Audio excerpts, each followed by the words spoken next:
ये 6BT engine है। अभी पहले इसमें काम कर रहा था मैं।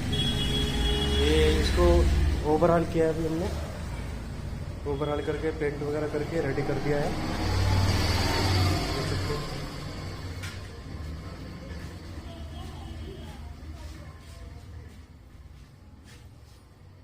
फुल्ली कंप्लीट कर दिया है इसको। 6BT का इंजन है, इसमें 125 kV का अल्टरनेटर लगेगा और ये 125 kV में जनरेटर बनकर तैयार हो जाएगा। 125 kV का देख सकते हैं। 6BT है ये, किमिस